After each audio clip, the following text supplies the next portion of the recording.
Thank you, Chair. We're live on YouTube, so I'll hand over to you to start. Okay, thank you very much, Sarah.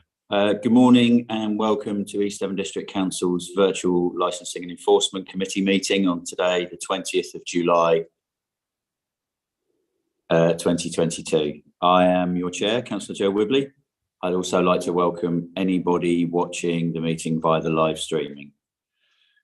I'd like to remind both members and public attending or watching that this council has delegated much of its decision-taking power to our senior officers until the 31st of October 2022, and consequently, this meeting is being held remotely and on a consultative basis only. But we will continue to adhere as closely as possible to the procedural rules detailed in our constitution. The meeting can be viewed live online and will be recorded. Please bear this in mind throughout the meeting. Therefore, may I remind colleagues to be careful with their language and that the code of conduct applies throughout our meeting. And we reserve the right to remove and disconnect any participant disrupting the meeting by whatever means. In the event of a break in the internet connection or a power cut, please bear with us as we try to reconnect. After 15 minutes, if we are not able to reconnect, we'll consider the meeting adjourned and reconvene at a later date. And please check the committee page on the East Devon website for details. Members, can you please make sure your phones are on silent and your microphones are muted at all times when you're not speaking in a meeting to avoid any background noise levels. Keep points short and do not repeat points that have already been made, and do not interrupt. If you wish to comment, please raise your electronic hand and wait to be called. All councillors have been sent the agenda for today's meeting, and any members of the public who want to view the agenda can do so by visiting the website eastdevon.gov.uk. We'll now start the meeting by doing a roll call of committee members here present. Could you unmute your mic when you hear your name, and when you've confirmed you're present, please mute it again. Alithia. Councillor Wibley. I am present. Councillor Bloxham. Present, thank you. Councillor Cahill. Councillor Chapman. Present. Councillor Chubb. Councillor Davey. Present. Councillor Gazzard. Councillor Jarvis. Present, thank you. Councillor Manley. Councillor Miller. Councillor Pepper. Councillor Taylor. Present. And Councillor Wright, Tom Wright. Present, thank you, Alicia. Okay, Chair, so can confirm that the meeting's quorate today. Excellent news. Agenda item 1 is public speaking, but as far as I'm aware, we have no public speakers. Is that still the case? Yes, that's correct. Okay, thank you. Agenda item 2 is the minutes of the previous meeting, which are on pages 3 to 6 of the reports pack. If anyone has a comment on the set of the electronic minutes from the 13th of April, please make this comment by raising your hand. If I have no hands raised, I'll take this as an indication that you are happy to accept the minutes. Speak now or forever hold your peace. Okay, I see no hands, so those minutes are noted. Thank you, everyone.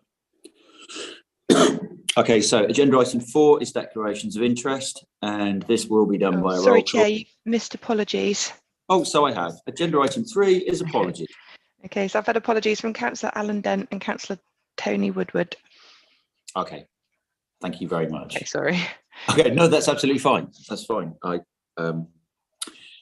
Yeah, agenda item 4, declarations of interest, which will be done by a roll call. When your name is called, and mindful of the new code of conduct, please state your declaration, including which agenda item your declaration relates to. State what exactly the interest is and the specific type of interest you are declaring. Okay, so I shall start with yourself, Councillor Wibley. None as far as I can see, thank you. Councillor Bloxham. None that I'm aware of, thank you. Just checking if we've got Councillor Cahill. No. Councillor Chapman. None that I'm aware of. Okay, Councillor Chubb isn't here. Councillor Davey. None, thank you. Councillor Gazzard isn't here. Councillor Jarvis. None, thank you. Councillor Manley and Miller and Pepper aren't here. So Councillor Taylor. Sorry, none, Alethea. Thank you. And finally, Councillor Tom Wright. None, thank you. And so are there any other councillors in this meeting who want to declare an interest in any of the items listed on the agenda that might affect their ability to remain in the meeting? Nope. Okay, over to you, Chair. Okay, thank you very much, Olivia. Okay, so agenda item 5 is matters of urgency, and as far as I can see, there are none. And agenda item 6 is confirmation of confidential or exempt items. And there is one item today which officers recommend should be dealt with in this way at agenda item 9. So we move to agenda item 7, the quarterly update report, which you'll find in the reports pack with the agenda. And an update will be presented by the licensing manager, Steve Saunders. Thank you, Steve. Thank you, Chair. Good morning, members, and hello from a not so sunny Honiton Blackdown house this morning.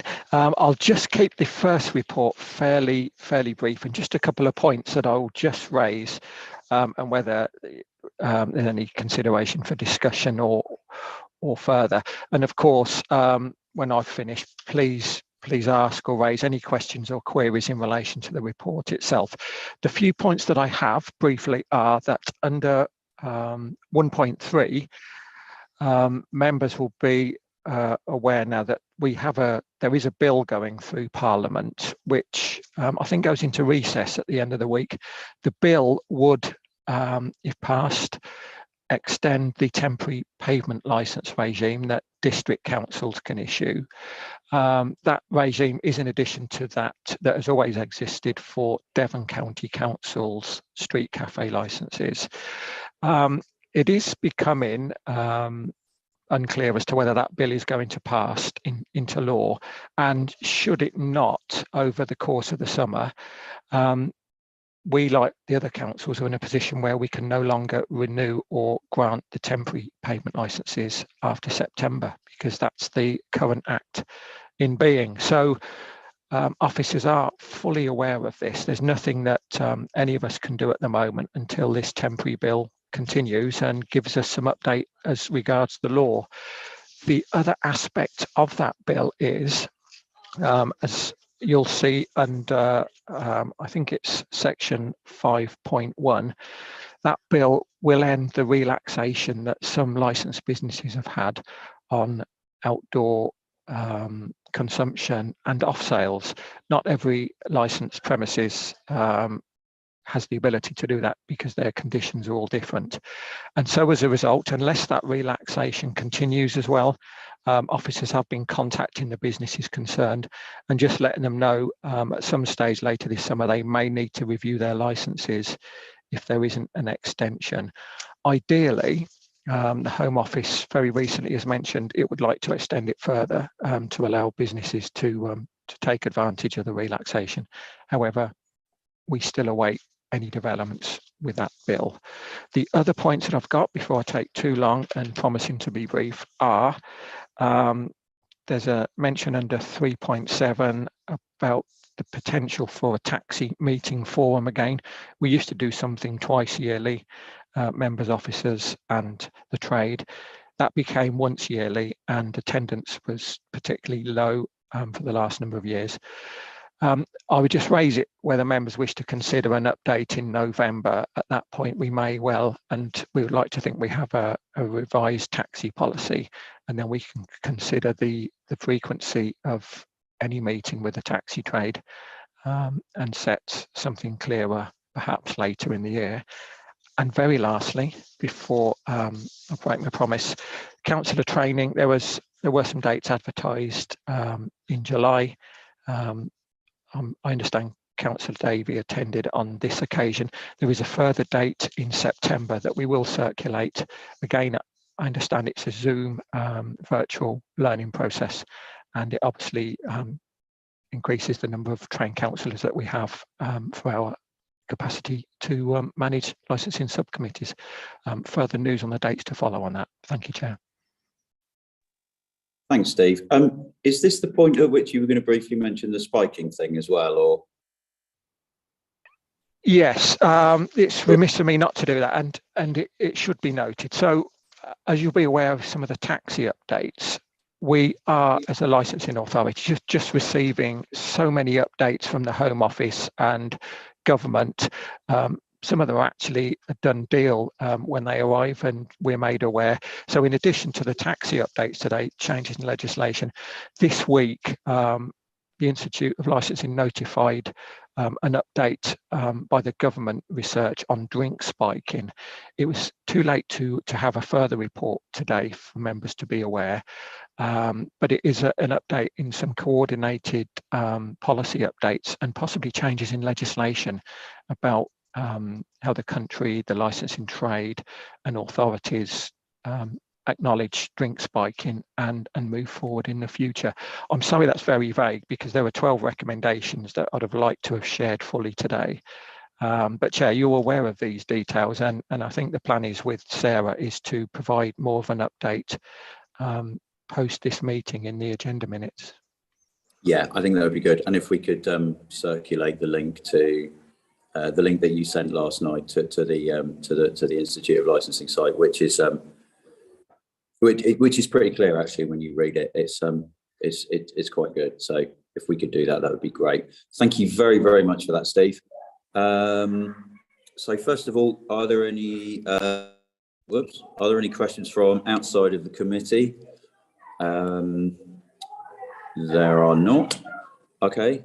So we move inside the committee, and Councillor Tom Wright. Thank you, Chair. Just referring to Steve's report on whether or not to reinstitute the regular meetings with taxi licensees.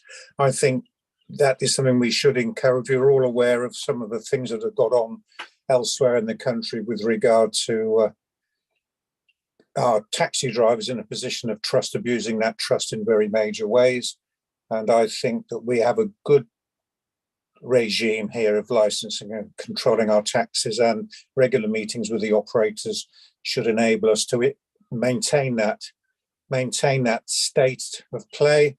And also it would encourage taxi drivers to express any concerns they might have about the way other taxi drivers are operating. So I would certainly support, or there'll be more work for you, Chair. I would certainly support the reintroduction of our regular meetings with taxi drivers. I know Steve Hall, a previous chairman of this committee, found that meeting very useful.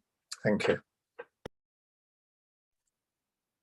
Thank you very much, Councillor Wright. If it's the will of the committee, I'm happy to talk to Steve and sort that out. I think that would be really useful. So thanks for that, Councillor Ollie Davey. Thank you, Chair. It was just to ask Steve about the item under 5.1. Can businesses that have had a temporary pavement licence, can they apply for one to Devon County Council to make that a more permanent thing? I know we have temporary powers, but can they just go to Devon County Council and get one? Yes, that is exactly the situation, and something that we've actually started to advise a recent few applicants, because they would have such a short period of time now, being into July. We're just waiting a meeting with Devon County over the next period, because there isn't any indication that they will end their regime. So that all isn't lost. You're exactly right, and there is the option for businesses to still apply for a permanent licence with Devon County. Thanks, Steve, and thanks, Ollie. So just to clear this up in my own head and for everybody else, there's two separate licenses we're talking about in 1.3 and 5.1 of the report, isn't there? So 1.3 is the pavement licenses, but 5.1 is the actual license for the premises, and theoretically they'll need to have their premises license increased in size so it covers the pavement area if people are wanting to consume alcohol there. Is that right? As the various laws fall away. It is. It's the fact that the relaxation to allow some businesses, not all, some can do it anyway because they already had off sales, they already had conditions that didn't prevent it.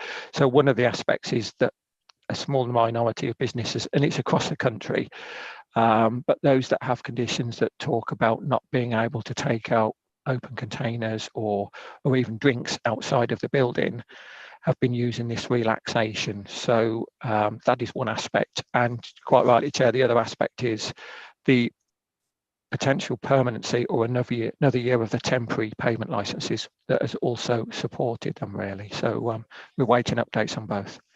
Right. Okay, thanks. That's really clear. Cheers, Steve. Councillor Paul Jarvis. Hi, Paul.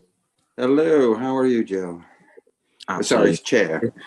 No, Joe, it's fine. I'm just going to go back to the meetings with the taxi driver. I don't, in my personal experience, I don't think it needs to happen twice a year. I did attend their own meetings, but it did give a good feel. We have fabulous officers in our team who provide us with extensive reports, but it just gave me a feel of what was going on the floor. A little bit of rhetoric at times, but I think it's important that we put our hands out, no matter how many people show up, just to get an idea of what they feel. Thank you. That's noted, Paul, and I'll perhaps have a chat with you at some point about that. I think that would be useful. Okay, do we have any more questions at all?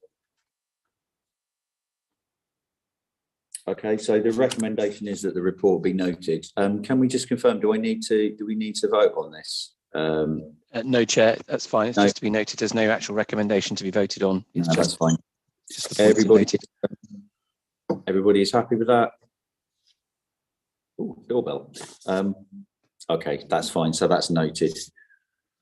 Okay, so we now move to agenda item 8, the report on Hackney carriage fares, which is page 19 to 25 of the report. And again, we will hear from the licensing manager, Steve Saunders. Steve.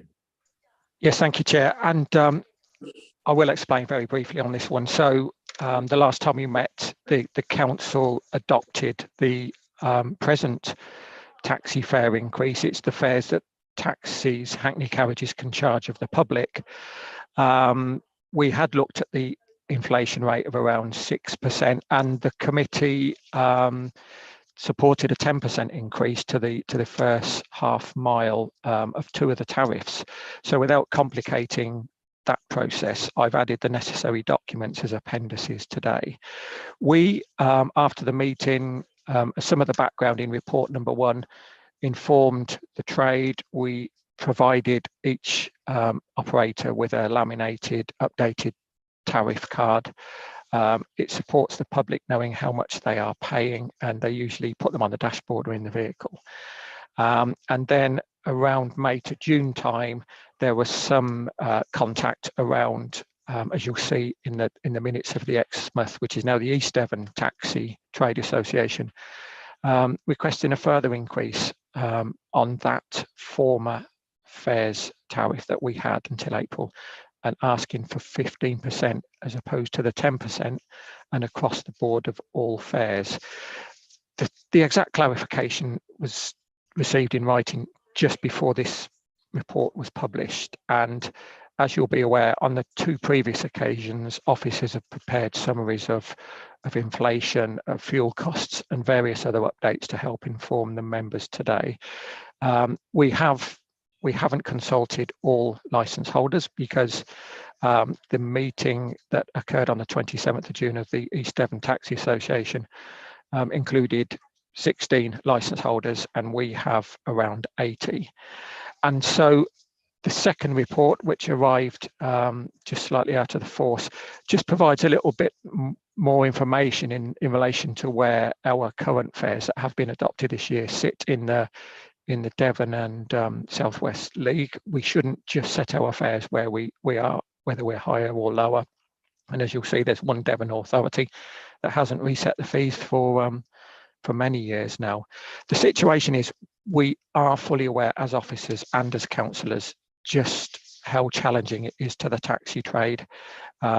and how challenging it has been over the last 2 years. We know that inflation continues to challenge everybody in the country, and I think today we heard that the current update is almost 10%. The situation is to consider today, and the recommendations are that the members may wish to consider a more detailed review when it next meet, which would be the recommendation in point 4 of the second report, and also whether you feel that further feedback and contact is necessary with all licence holders. There are some, and probably a majority, that have changed their meters already. We asked them to do that in May when we agreed the latest update, and so those that have already changed would then be looking at a further change of their meters. It's not the end of the world, but those that have done the right thing and are unaware of the current request could then be having to go to the meter engineers and get them calibrated again. The options are outlined in section 4 today. It's a situation that not only the Devon authorities, but nationally, every licensing committee is having to consider because of the challenges.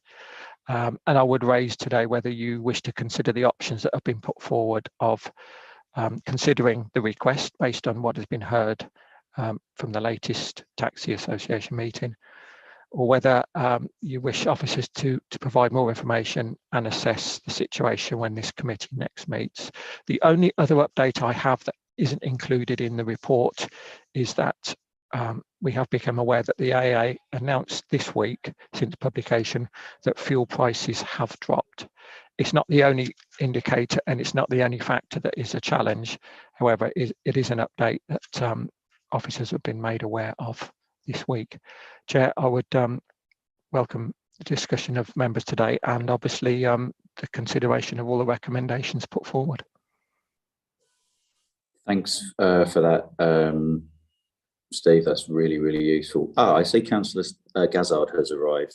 I don't know if Alethea, you've got that, and Sarah.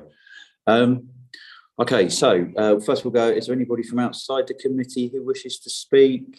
It does not appear that there is, so we will go first to Councillor Wright. Tom. Thank you, Chair. If you remember at that last meeting, it was me who proposed that we increase the fares by more than the officers were proposing. And in fact, that decision has been sort of, if you like, very timely in view of the current increase in fuel costs. The actual inflation rate, the general inflation rate, I think on today's figures was 9%. So the 10% increase, or the slightly more that we granted, covers that. And I've read elsewhere that they are proposing that fuel prices will be going down, and also in order to win votes, some of the contestants in the current Prime Minister's race are proposing that they'll remove fuel duty. So I think Steve's suggestion, especially as some taxi drivers have already spent the money on updating their meters, so Steve's suggestion that we should pause a little while before further increases is well founded, and I would support that recommendation. Thank you. Okay, thanks for that, Tom. Councillor Gazard. Steve, good to see you. Thank you. Apologies for lateness. Sorry, Chair. Before Councillor Gazard speaks, you'll need to make a declaration of any interest, please. Thank you. I don't have any declaration of interest at all. So would it be non-effect NRI? Okay, thank you, Steve. So no declarations there. Steve, what? Yeah, I mean, I would totally concur with what Councillor Tom Wright has said, and if he's putting that as a proposal, I would like to second that proposal, if it helps.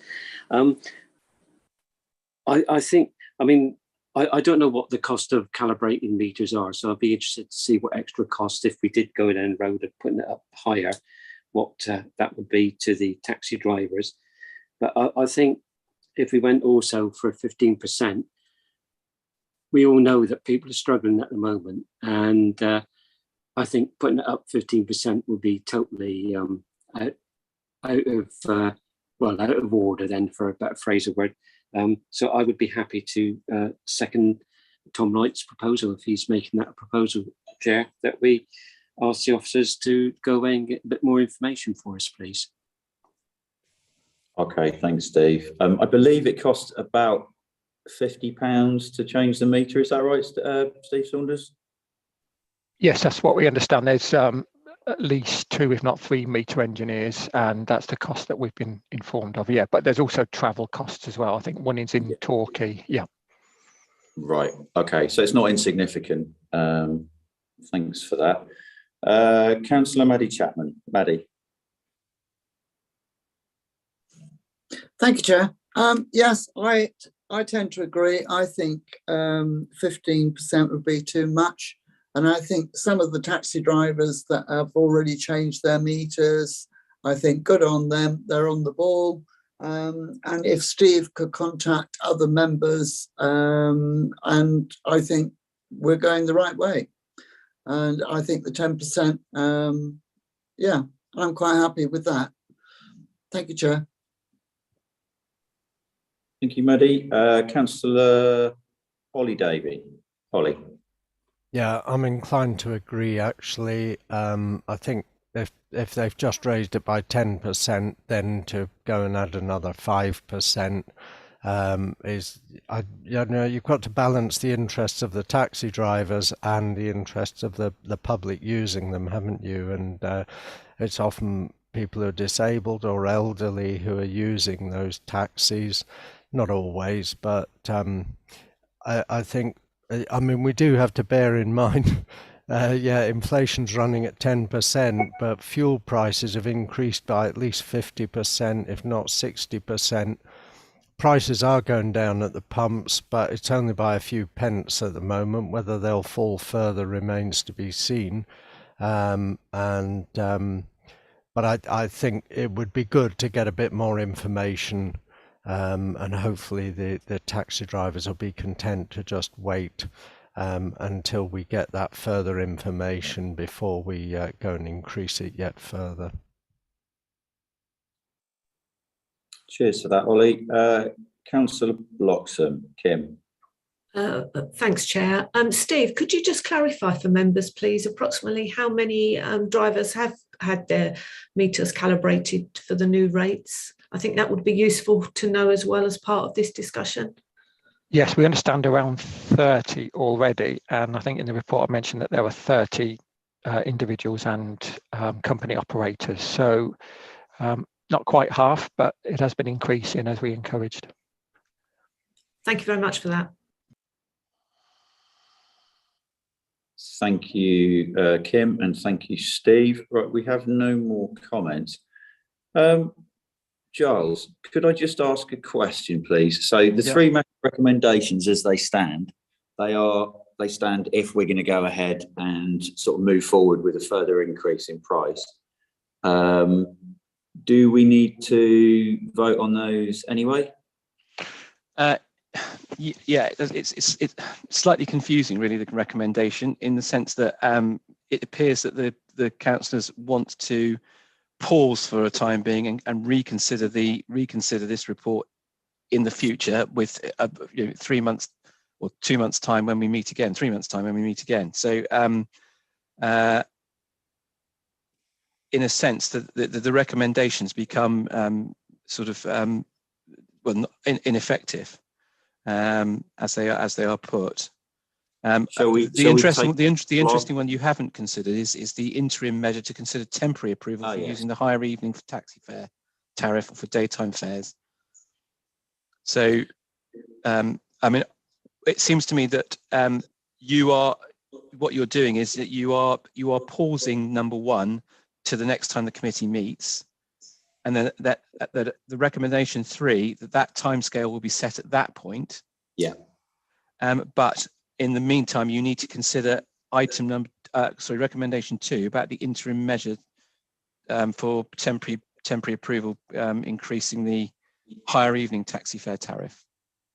Okay, that's fine. So in terms of recommendations 1 and 3, we can just pause those. Do we need to vote?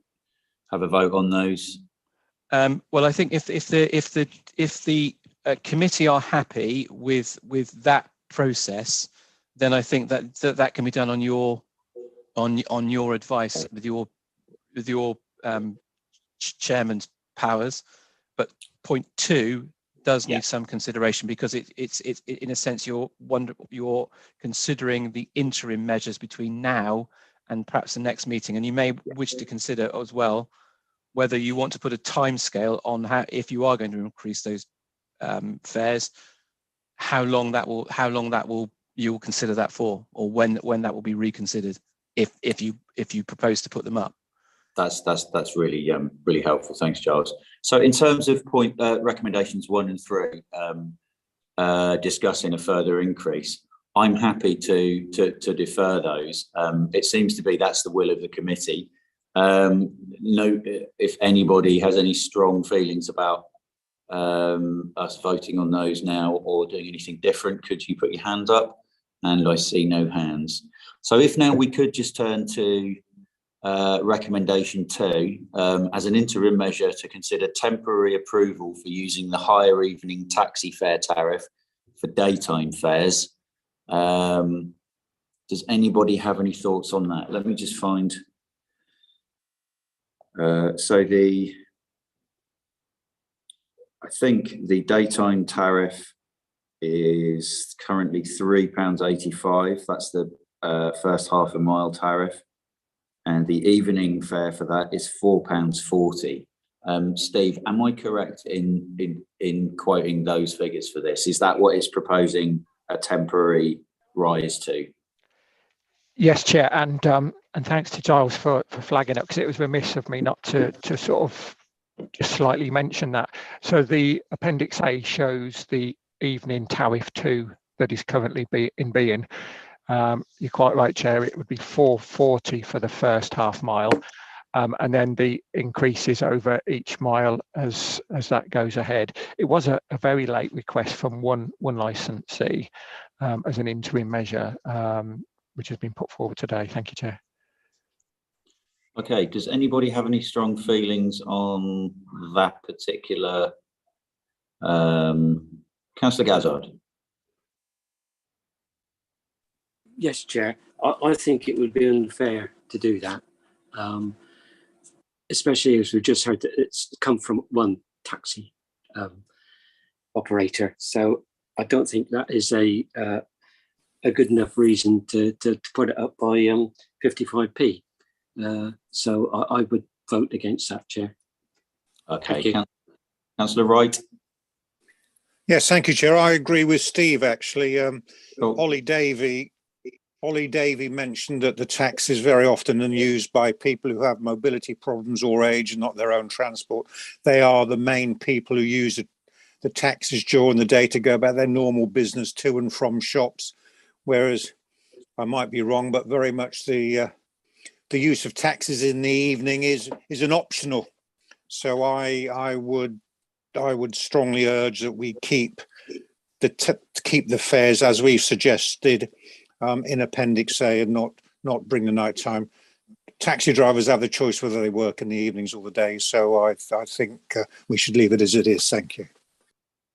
Okay, thanks for that. We have one more hand up, Councillor Davey. Holly? I promised myself I'd listen today and not chip in too much, but I could never stop myself. Yeah, I think it would be good to keep the differential, actually. As Councillor Wright says, there is a difference, I think, between the daytime users and the evening users. They're often younger people who have been for a night out, they may be sharing the fare. So I think that it's good to keep that differential. And I think if it was a kind of flat rate day and night, it would penalise people who are using those taxis during the day. So for that reason, I'd not want to see it go up. Okay, Cheers for that, Ollie. So we have no further hands. So I think now we need to vote on recommendation 2. That as an interim measure to consider temporary approval for using the higher evening taxi fare for daytime fares. So Giles or Alithia, I guess we just do this with red, green ticks and red crosses. Yeah, that's correct, Chair. Yeah.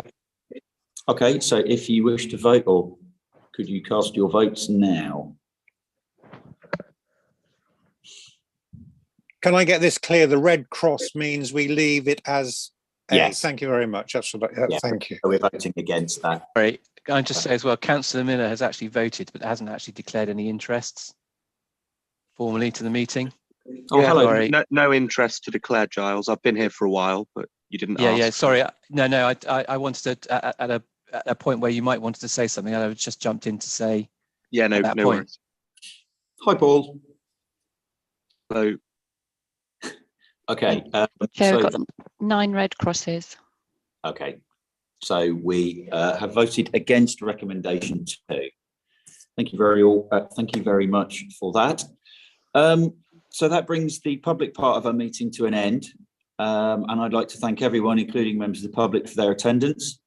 There'll now be a short pause while the Democratic Services team stop the live stream. And members, can I remind you that until the DSO has confirmed that the live streaming is stopped, you can still be heard and any comments may be recorded. And don't all run away because there is a part B. Thank you. Chair, apologies. May I just raise one last point? Yeah, please do. And thank you, members, for that vote. It's very briefly under 4.5. It was a mention about acknowledging for the association. Officers are quite happy to feedback the minutes of this meeting rather than expressing any further written response. And obviously, we will we'll update all licensees of the developments today if the committee is in favour of that or in agreement. Thank you. I would certainly be in favour of that, and thank you again. Yeah, for all of the work that you put in with that. I think nobody disagrees, Steve. So go for it. Great, thank you very much. Thanks. Cheers, Steve. Thank you, Chair. I'm just going to stop the live stream and I'll come back to you to confirm when we've done that.